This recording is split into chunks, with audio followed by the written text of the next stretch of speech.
Ladies and gentlemen, welcome back to the North American Star League Season 4 Grand Finals. We're over here in our last and final semi-finals, where we will see who goes to the finals. Is it going to be Sortof? Is it going to be Violet?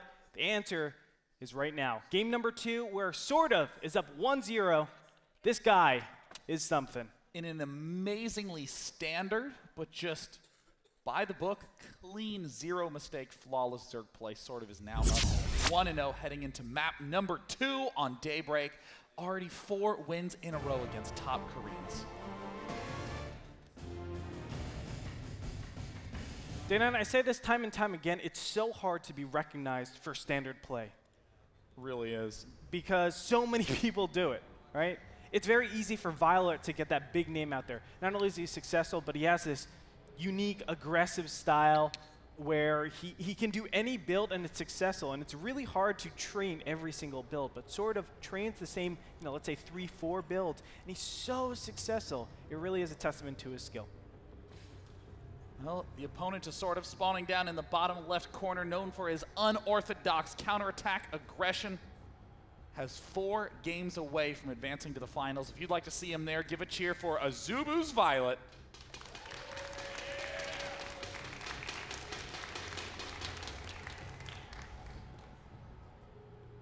And out of the open bracket, we have the Western Wolves player that shocked everybody here at NASL, defeating Hyun by a score of 3-0. He's now 1-0 up against Violet. It is Sortof.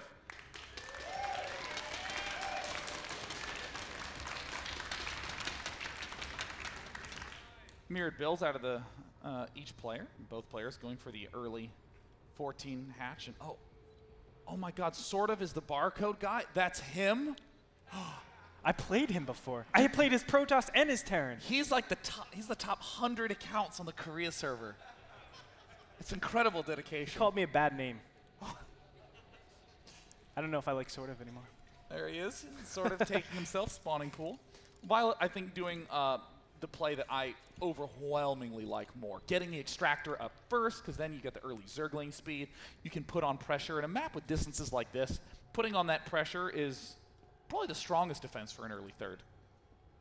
We can see a slightly later gas. I completely agree. I mean, Daybreak is a map where you can take risks like that, although I guess you would be a little bit scared against a player like Violet. But you can take a little bit of risk knowing that you have that extra 5 to 10 seconds of travel time from your opponent. So get that earlier gas, no problem. That way you have the ability to scout, be aggressive, and if your opponent does something crazy like, let's say, no gas, you'll be looking really, really nice. So, of course, we don't see that very much in the pro scene, but it rises here and there.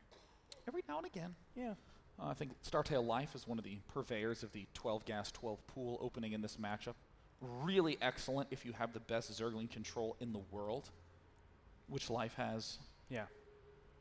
That's the end of the sentence. He just has it. It's a good talent to have. Best Zergling control. Now, I want to ask you about what you think are the key things to consider when going up against Mutalisks as an Infestor-based player. I mean, we can almost guarantee that we will see Sortof not go for Spire. He will be going for that Infestor. And Violet does like Spire on this map. It's difficult. In my experiences and of all the games I've casted, I feel like Mutaplay is the best play overall on this map. I just feel like it takes so much space. It takes map control, and I always view map control to be one of the most important things in ZVZ. To defend against it, you need like a hard defense. In the Hyun game, when Sortof went up against Hyun, he got a little bit lucky. Hyun really suicided all the mutas, and then he had to remake them. And remaking mutas is almost always a losing line, but it was to the point where he had no choice. He had to remake them because of so many different threats. Now, if Violet's doing what I think he's doing, I love it. +1 carapace, fast third base, non-stop aggression. I honestly think it is my favorite way to open and then transition into Mutalisks. I mean, you get to put on this incredible pressure at the third, and given how often players take those early third bases, they have to rely on Ling Baneling, and you have the superior Ling upgrades. It's really, really cool, but sort of consistent with his fast layer. Especially against Sortof's style. Of course, he is a little bit weaker to this Baneling attacks in the beginning stages, especially with that +1 carapace. If you can delay that third a lot and force a lot of Zerglings out, And it'll force Zerglings, it'll force Banelings, and that's a lot of gas being taken away from potential infestors. So if you, boom, surprise them with, you know, slightly delayed mutas, even if it's 5, 6, 7, whatever it might be, it will be very successful against the third base. So I really, really agree with your assessment with the very fast +1 Carapace, really pressuring the third base, potentially pressuring the natural, but probably the third base, and then going macro from there. Some more solid placement coming up from Sortof. Yes, sir. God, I love that little snip off of the creep tumor. Ran right up, picked it off as it was being laid, then darted out. So just snatched that 25 energy up. There's, again, the very early thirds, but this is nearly indefensible when your opponent's hurling a lot of lings at you. That's right. I think it's he's doing this in response to seeing the 2 gases at the natural. He's just saying, well, my opponent most likely isn't going to be putting on pressure, assuming that he's taken the first 2 gases at the main base. There's not a lot of different openings where you can really do a ton of pressure, and you know, it's super indefensible. So I think that's where his logic is coming into. But again, there are a wide range of builds that he's still able to pressure up. Infestation Pit. Wow, it's not going to be Spire Tech. I'm actually very surprised. I think it's going to be Ling Ultra. I mean, there's no indication of a Roach Warren incoming. +1 Carapace is, well, there's the Roach Warren going down right now, but still, it's looking very Ling Ultra-y. Now, if you're doing Ling Ultra, aren't you focusing more on the +1 melee? I know Scarlet does a variation of Ling Ultra that only gets melee attack. Well, it's a little stronger in that circumstance, but I mean, right now, with all the pushing of this Zergling, this is exactly what you want to be doing as Violet. This is what the +1 armor is for. Oh, nice. Even with the direct connection of the Banelings, these Zerglings are still doing huge damage. Yeah, but now, currently with the Roach count, it's going to be a lot harder. But the fact is, there needed to be that Roach count. And look, he killed a lot of Roaches, so additional Roaches have to come out. That's potential drones. Income tab showing 53 to 46 Harvesters. You can already see just having those Zerglings on the field with that +1 Carapace forces more larvae to be committed to attacking or defending units. And then he's able to pull away with the drone advantage. I really like what we're seeing. There's no pathogen glands being researched by Sortof. He thinks he's already gotten it. There's the infestors popping out right now. I mean, this is a brutal error. This is going to just completely screw him up later on if he just does not get that more infestors on the way. I mean, Sortof still keeping that upgrade lead. If he can end up with that early pathogen glands, he'll be all right. But +1 Zergling harassment, so effective. So this is really the first time we're going to see Sortof be in a quite decisive disadvantage, right? I mean, not only is the pathogen glands that he doesn't have, but the infestor count, the economy is a little bit less. So let's see what his capabilities are. We've seen him play from ahead quite a few times now. Let's see if he has the skill, the caliber of play to get back into the game, get those little tiny spoons of advantages, and then obviously take the win. That's going to be a really big test for Sortof. We're starting to see more and more and more patterns out of Sortof, and of course, fewer and fewer patterns out of Violet, who's just always equipped to do anything. This little Roach push Sortof does consistently, game in, game out. And yet again, we see Violet with a clever answer, already having these well-equipped, energy-upgraded infestors there to greet him.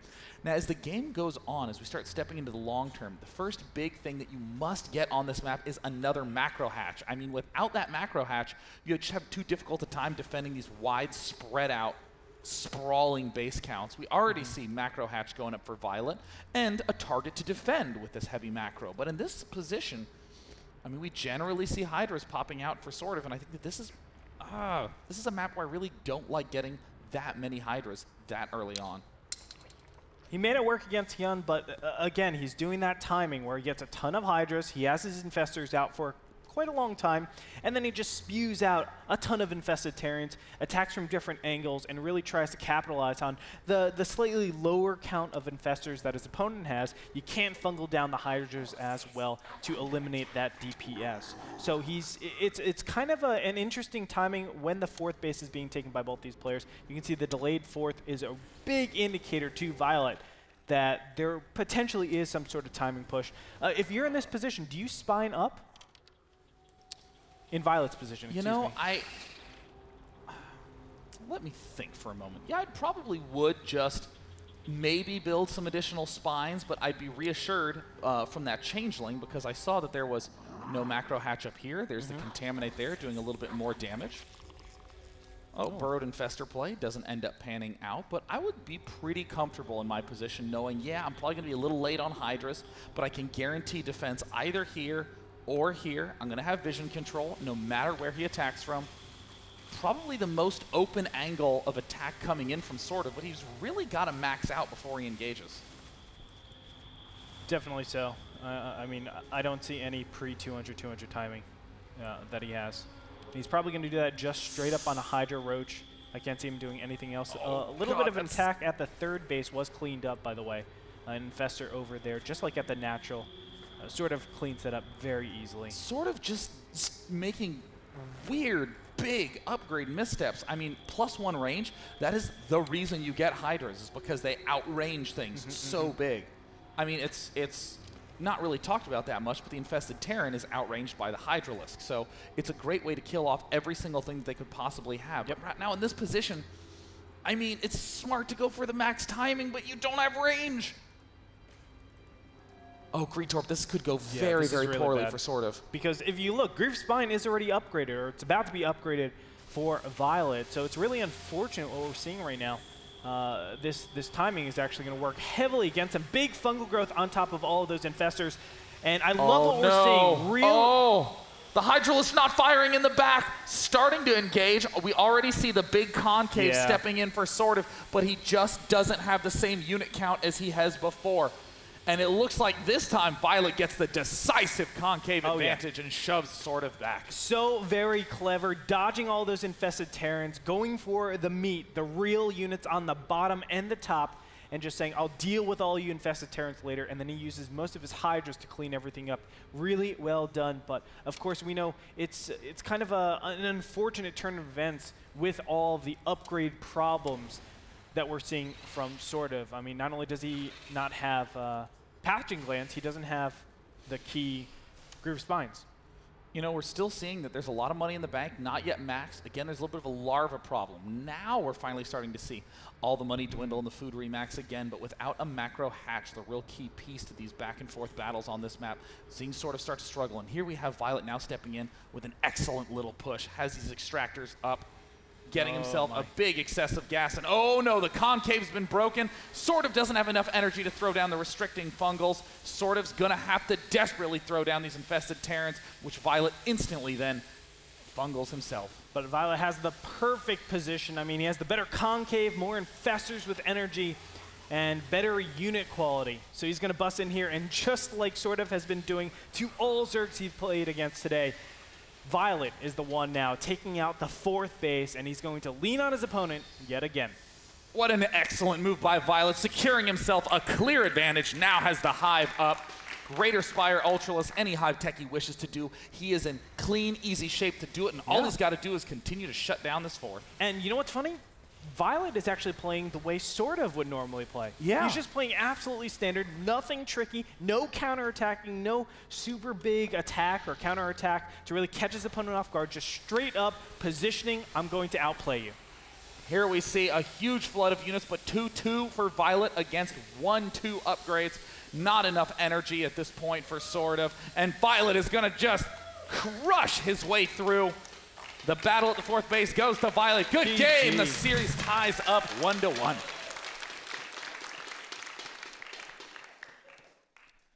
Very well played by Violet. As I said, just a very standard way of playing it out. He didn't do anything too tricky, but it's important to note the +1 carapace that he's been doing, I guess he really feels that's a good way to open up against Sortof, because we haven't seen that exclusively done in all of his ZVZs. So it definitely is a response to the style Sortof does. The later +1 missile attack, and then all of a sudden it's useless, right? You're not going to be relevant until you get that +2 missile attack, because your roaches still 3-shot all your Zerglings. So you have your Zerglings pretty relevant, and you can go from there. Let's go ahead and go throw on over to Zoe and Frodan to talk a little bit about the matches we've seen thus far. Thank you very much, guys. Yeah, what can I say? That was the first game. The second one was the first game where Sortof actually didn't have the better concave and the better positioning. So you were watching the game as well with me. What were your thoughts on that? Why you think he actually wasn't such a disadvantage? Yeah, we've been seeing that Sortof has found an interesting new thing about ZVZ of being able to capitalize on Hydralisk compositions.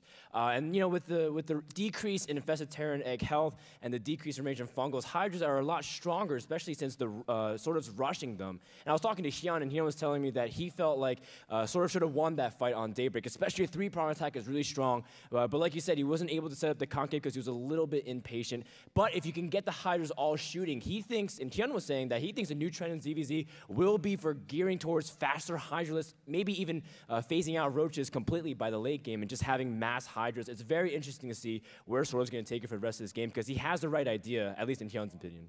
He did indeed. And I mean, he showed it in the first game once more, as it was just like overwhelming how well he plays D-Hydras. He had the Roaches in front and then like putting out all those Invested Terrans to soak up the whole damage. And there was pretty much nothing Violet was able to do against that. What would be your thought there? Like, do you think Violet has it figured out by now and like coming up with a plan, as he had the advantage of actually watching Sortof going 3-0 in another ZVZ, whereas Sortof didn't see Violet playing ZVZs in this tournament yet. So you think that like kind of helps him and he's like now trying to figure out something, or has figured out something? Yeah, something I love that what obviously Sean and Andre were pointing out was the fungals from Violet were on point to control the Infested Terran tanking. Normally you have them so that way the Hydras have buffer zone, because what Hydras are so bad at retreating, and if they don't necessarily initiate the attack correctly, then they can get picked off. Violet was able to pick a nice spot there, and Sortof needs to spread out his Infested Terrans a little bit more. Don't just try to clump them to a nice little circle for everything to go. Violet is usually really good with his engagements, his positions from there, and I expect him to be able to carry throughout the series. And now it's just the best of 3 instead of the best of 5. Anything can happen. Indeed, it can. And we will see what's going to happen after a quick break. So give it up once more. 1-1 at the moment, the score. Let's hear it out there. Are you still awake? Yeah, apparently they are. Good. Then stay awake because the next great game is coming up after the commercials.